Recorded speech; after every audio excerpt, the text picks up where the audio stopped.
샬롬, 출애굽기 강의 106번째 기뻐하며 승리의 노래 부르리 찬양함으로 시작합니다. 함께 찬양합시다.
찬양해 모든 원수를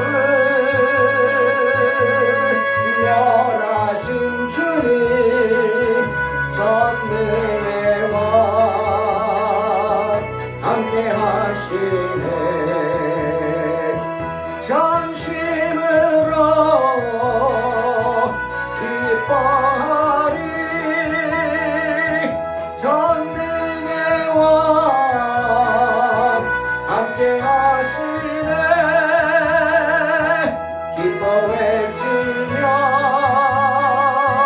주께 두 손 들리 춤을 추며 함께 찬양해 모든 원수를 멸하신 주님 전능의 왕 함께 하시네 모든 전능의 왕 함께 하시네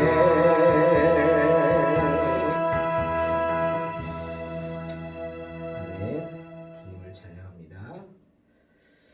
출애굽기 29장 38절로 46절 봉독합니다.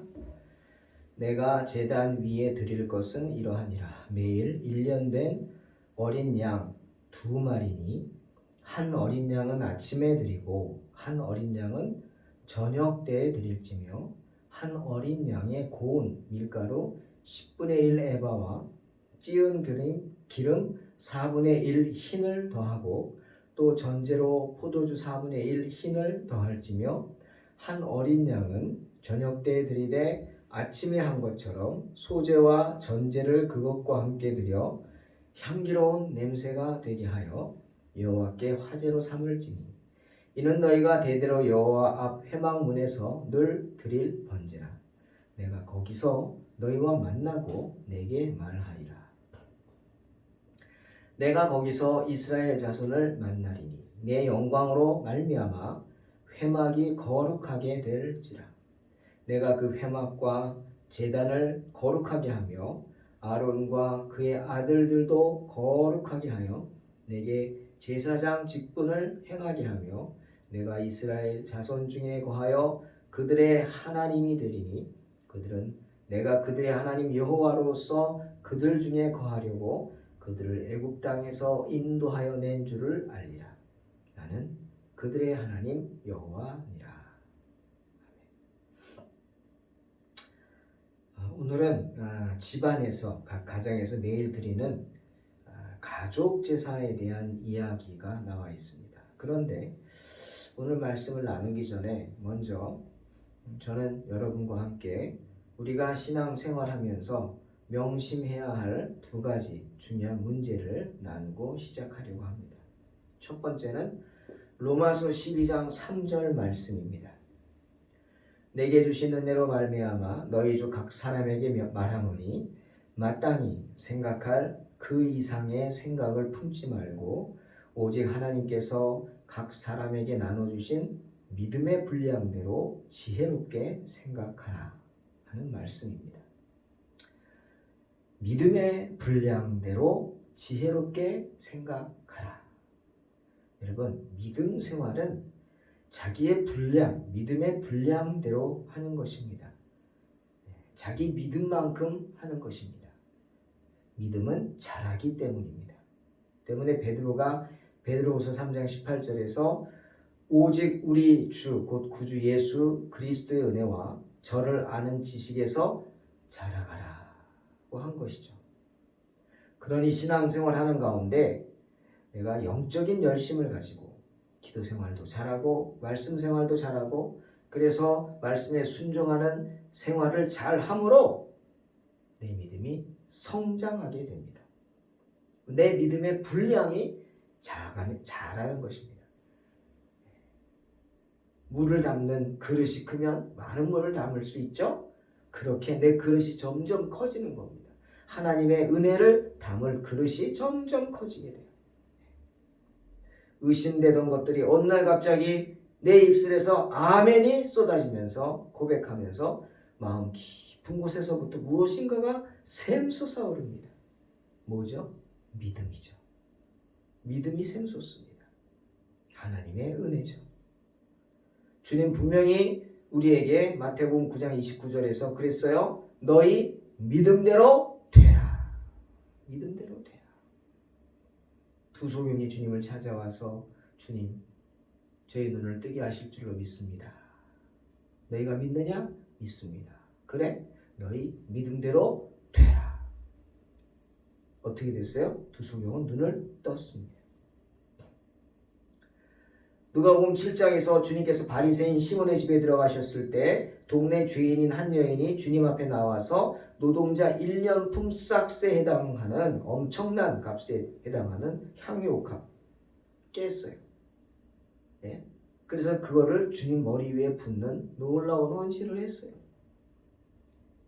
심지어 제자 중에는 아깝다고 생각하는 사람이 있을 정도로 참 놀라운 헌신이었어요. 보는 사람마다 놀랐죠. 그때 주님이 이렇게 말씀하셨어요. 누가복음 7장 47절. 이러므로 내가 내게 말하노니 저의 많은 죄가 사하여졌도다. 이는 저의 사랑함이 많음이라. 사함을 받은 일이 적은 자는 적게 사랑하느니라. 무슨 말입니까? 그녀가 그런 큰 헌신을 할 수 있었던 것은 주님을 사랑함이 많기 때문입니다. 주님을 사랑하는 것이 크기 때문이라는 것이죠. 즉 주님을 사랑하는 만큼 우리는 주님께 헌신하게 되는 것입니다. 그것이 첫째입니다. 명심하시기 바랍니다. 그리고 두 번째는 고린도후서 9장 7절. 각각 그 마음에 정한 대로 할 것이요 인색함으로나 억지로 하지 말지니 하나님은 즐겨내는 자를 사랑하시느니라. 그 말씀이죠. 주님께 드리는 것은 억지로 드리는 게 아닙니다. 또 공포심에 두려워서 하는 것도 아닙니다. 안 하면 내가 해를 입을까 봐, 해코지를 당할까 봐. 예? 귀신은 그렇죠. 귀신을 섬기는 사람들은 귀신한테 잘 안 하면 자기들 해코지 당할까 봐 무서워서 막 더 잘하려고 그러죠. 우리는 아닙니다. 예? 자식이 아버지께 효도 안 한다고 아버지가 죽이게 하겠습니까? 예? 그런 부모가 있나요? 아니잖아요. 하나님께 드리는 헌신은 억지로 하는 게 아니죠. 두려움을 가지고 하는 게 아닙니다. 때문에 바울이 뭐라고요? 헌신을 인색함으로 하지 마라. 억지로 하지 마라. 즐거운 마음으로 하라. 하나님은 즐겨내는 자를 사랑하시느니라. 여러분, 이게 헌신의 원칙입니다. 오늘 왜 이 두 이야기를 하느냐? 오늘 각 가정에서 매일 드리는 가족 제사에 대한 이야기를 하는데, 가족들을 위해서, 집안 식구들을 위해, 자녀들을 위해서 가족 제사를, 집에서 제사를 드립니다. 하나님이 허락하신 제사죠. 매일 드려야 할 예배에 관한 지시사항이 오늘 나와요. 그런데 놀라운 것은 매일 아침, 저녁으로 어린 양을 한 마리씩 잡으라 그랬어요. 예? 아침, 저녁으로, 그러니까 하루에 어린 양을 2마리를 잡아서 제단에 바쳐야 됐어요. 소제와 함께 드려라. 소제와 함께. 소제는 피 없는 제사라고 하죠. 왜? 곡식을 태워드리는 제사거든요. 하지만 여러분, 그렇다고 해서 태워버린다고 해서 가인의 죄가 뭐예요? 그거예요. 예? 가인이 뭐 곡식을 들여서 하나님이 안 받았다. 천만의 말씀 아닙니다. 아벨은 피를 들여서 동물을 바쳐서 아벨 제사 받았다. 그거는 유치원적인 생각이 아닙니다. 여러분, 하나님 그런 분 아니에요. 예? 비싼 거 드리면 받고 비싸지 않은 거 드리면 안 받고. 그러면 과부의 2렙돈 그걸 왜 받으셨어요? 주님 뭐라 그랬어요? 전부를 드렸다 칭찬하셨잖아요. 아닙니다. 하나님이 가인의 제사를 안 받으신 건, 가인은 소제를 드렸는데 그냥 묵은 곡식같이 가치 없는 거 그냥 갖다 바친 거예요. 태워버리는데 뭐 하나님이 뭐 드시기야 해? 태워버리는데 뭐. 아닙니다. 소제는 아무 곡물이나 드리면 안 되었어요. 또 아무렇게나 드려도 안 되었습니다. 곡물 중에 충실하고 아름다운 것을, 그것도 그냥이 아니라 일일이 다 찧어서 고운 가루로 만든 후에 거기에 기름을 붓고 그 위에 유향을 놓고 아론의 자손 제사장에게 주어서 그것을 단 위에 불살라서 하나님께 향기롭게 드려야 했습니다. 그런데 가인은 그렇게 안 한 거죠. 그러니 받으실 리가 없죠. 받아서는 안 되죠. 그런데 모든 제사가 그러겠지만 이 가족 제사 역시 비록 집에서 개인적으로 드린다고 할지라도 정성이 들어가야 했는데, 어떻게 하루에 2마리씩 어린 양을 잡겠습니까? 참, 이거는 그냥 우리가 생각하면 그 돈을 어떻게 감당합니까? 그죠? 그런데 그렇게 드리는 사람들이 있었어요. 대부분 그렇게 못했겠죠. 그런데 보십시오. 하나님이 가족 제사를 드리라고 하신 이유는 교회를 향한, 성도들을 향한 그러한 끊임없는 예수님의 중재를 상징합니다. 왜? 비록 예수님이 십자가에서 단 한 번의 대속을 통해 거룩한 일을 이루셨어요. 성화를 이루셨지만 우리는 매일매일 계속되는 제사를 드림으로 어떻게 그 주님의 은혜를 내 스스로가 묵상하게 됩니다. 제사 어려운 거 아닙니다. 우리가 늘 하는 뭐예요? 예배입니다. 예배 꼭 교회 와서 드리는 것만 예배 아니에요. 내가 가정에 제단을 쌓는다. 우리 그런 표현 하잖아요. 이겁니다. 가정에 제단을 쌓는 거예요. 매일매일 내가 제단을 쌓고 하나님께 희생제물, 어린 양을 바치는 거예요. 제단을 쌓고 제물을 바쳐요. 예배를 드린단 말이에요. 그 제물이 뭡니까? 그 제물. 헌신을 말하는 겁니다. 헌신. 오늘 말하는 어린 양 2마리가 뭘까요? 실제로 어떤 사람에게는 어린 양 2마리일 수도 있고 그에 상응하는 물질적인 헌신일 수도 있습니다. 왜? 믿음대로 하는 것이기 때문에. 믿음대로 하는 것. 이것은 우리로 하여금 하나님께 매일 아침 저녁으로 기도와 찬송, 그 영적인 제물을 드리도록 가르치고 있는 거예요. 우리가 드리는 그 어린 양 2마리가 뭡니까? 우리가 드리는 하나님께 기도와 찬송, 이것이 바로 영적인 제물이죠. 하지만 믿음대로 하는 것입니다. 믿음대로. 영적인 제물을 드릴 때 우리는 하나님을 의지하면서 부르짖습니다. 기도합니다. 그런데 부르짖고 주시옵소서 주시옵소서만 하면 안 된다. 그것만 하면 안 되고, 주시옵소서도 하지 말라는 게 아니죠. 해야죠. 간절히 하십시오. 하지만 동시에 뭘 해요? 우리가 하나님 앞에 행해야 할 의무를 겸손하게 인정하면서 받아들이면서 행해야 해요. 그게 뭐예요? 거룩. 내가 거룩하니 너희도 거룩하라. 거룩한 삶 살아야 합니다. 하나님 앞 부끄럽지 않은 삶 살아야 한다. 그것이 바로 우리가 하나님 앞에 해야 할 도리입니다. 그런 제사, 예배, 우리는 가능한 약속된 시간에 정확히 지킬 수 있는 그러한 믿음도 필요하다는 것입니다. 자, 41절 42절 소제와 전제를 그것과 함께 드려 향기로운 냄새가 되게 하여 여호와께 화제로 삼을지니 이는 너희가 대대로 여호와 앞 회막문에서 늘 드릴 번제라. 내가 거기서 너희와 만나고 내게 말하리라. 만나신다. 사랑하는 성도 여러분, 흔히 우리가 신앙생활을 한다 하고 말합니다. 그죠? 신앙생활을 한다.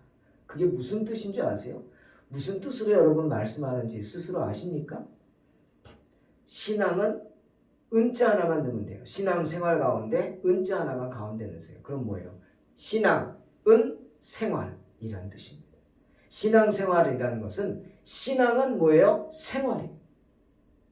즉슨 주일날 한번 교회에 오고 마는 게 아니라는 거예요. 썬데이 크리스찬 되어서는 안 된다는 거예요. 주님을 믿는 믿음은 우리의 생활이 되어야 한다. 신앙은 생활이 되어야 한다. 그게 신앙 생활입니다.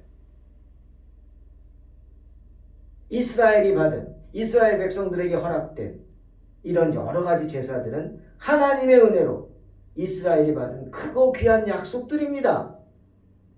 이것은 하나님이 특별히 그들과 함께 하신다는 징표들입니다. 아무나 제사 드릴 수 없어요. 그렇잖아요. 성도만 제사 드리는 거예요. 성도만. 아무나 예배 못 드려요. 성도만 예배 드리는 거예요. 하나님께서 허락하신 이런 제사들을 계속해서 주님께 드림으로 우리는 우리의 신앙을 지킬 수 있고, 그러한 신앙생활 속에서 우리는 평안을 얻고 위로를 얻는 것입니다. 신앙생활 한다는 게 뭐라고요? 신앙은 생활이다 라는 겁니다. 그 신앙생활의 정도에 따라 하나님과 나와의 관계가 서는 것입니다. 즉 믿음의 정도가 서는 것입니다. 믿음대로 되라, 그 말씀이죠. 우리가 신앙생활에 힘쓰면서 우리의 할 바를 다하면 하나님께서도 우리에게 당신의 할 바를 다 하실 것입니다. 어떻게? 우리의 삶 가운데 하나님의 놀라운 기적을 베풀어 주셔서 응답하여 주실 줄로 믿습니다. 우리가 하나님께 바친 것들을 기뻐하시면서 그것들을 바친 사람들을 인치십니다. 바라보고 인치십니다. 그리고 당신의 소유로 삼으시고 좋게 여기시며 하나님 나라에 이르도록 지켜주실 줄로 믿습니다. 신앙생활 잘 하시기 바랍니다. 신앙은 생활입니다. 이런 믿음으로 승리하시기를 주의 이름으로 축원합니다. 기도하겠습니다. 하나님 아버지, 믿음대로 되라 하신 말씀처럼 매일매일 가정 예배 드리고 가족 예배를 드리면서 하나님께 헌신하는 우리 믿음대로 될 줄로 믿습니다. 그렇다고 그렇게 하지 못하는 분들을 정죄하는 교만한 마음, 어리석은 마음도 없게 하시고 믿음의 분량대로 우리가 주님께 드리는 것 또한 믿음의 분량대로 드리는 것입니다. 하나님, 그 마음을 기억하여 주셔서 하나님의 인치심을 받고 주님 나라 가도록 주님의 놀라운 기적을 체험하며 주의 지켜주심을 체험하는 복된 성도들 되게 하여 주시옵소서. 예수님의 이름으로 기도하옵나이다. 아멘. 믿음으로 승리하시기 바랍니다.